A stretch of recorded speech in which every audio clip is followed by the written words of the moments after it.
અને એક તરફ બનાસકાંઠામાં એક ભૌગોલિક સ્થિતિના કારણે 25 દિવસ વીતવા છતાં પણ પાણી ઓસરતા નથી અને બધા વચ્ચે આ વધુ પાછો એક વરસાદ આવે છે, વધુ એક રાઉન્ડ આવે છે અને પાણી ભરાઈ જાય છે। થરાદના આ દ્રશ્યો આપણે બતાવી રહ્યા છે। સામાન્ય વરસાદ જ વરસ્યો હતો, ઝાપટું પડ્યું હતું, પરંતુ કેટલીક સોસાયટીમાં ઘૂંટણસમા પાણી ભરાઈ ગયા, લોકો હેરાન પરેશાન થઈ ગયા।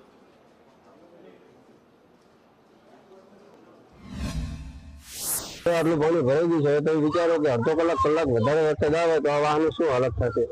1 કલાક વધારે વરસાદ આવે તો આ વાહનના ઘરોની અંદર બાથરૂમમાં પાણી ભરાય, રસોડામાં પાણી ભરાય, બધી વાતો ઉત્પાદન થાય છે અને અમે નગરપાલિકામાં, કલેક્ટરમાં બધે રજૂઆત કરી છે પણ કોઈ અમારું સાંભળતું નથી। વરસાદના લાંબા વિરામ બાદ અત્યારે આ શહેરની અંદર વરસાદ અડધો કલાકથી વધુ સમયથી વરસી રહ્યો છે ત્યારે ધોધમાર વરસાદ પડી રહ્યો છે ત્યારે નીચાણવાળા રસ્તાઓ, હાઈવે રસ્તાઓ તેમજ સોસાયટીથી આશાપુરા મારી પાસે તમે જોઈ શકો છો તે અત્યારે 2 ફૂટ પાણી સામાન્ય વરસાદની અંદર ભરાઈ ગયા છે। અત્યારે માત્ર ને માત્ર 4 વાગ્યા સુધીનો વરસાદ 16 mm છે તેને લઈ અત્યારે તમે જોઈ શકો છો અત્યારે જે 3 ફૂટ પાણી ભરાયા છે। આ સોસાયટીની અંદર વારંવાર પાણી ભરાવાનો પ્રશ્ન બને છે, તેમ છતાં કોઈ તંત્ર, નગરપાલિકા સોસાયટીને કોઈ પણ નિકાલ કરવા માટે કોઈ વ્યવસ્થા કરતા નથી। તેને લઈ સોસાયટીના માણસો ત્રાહીમાં ફૂંકાઈ ગયા છે ત્યારે અત્યારે થરાદ શહેરની અંદર છેલ્લે અડધો કલાકથી વધુ સમયથી વરસાદ પડી રહ્યો છે।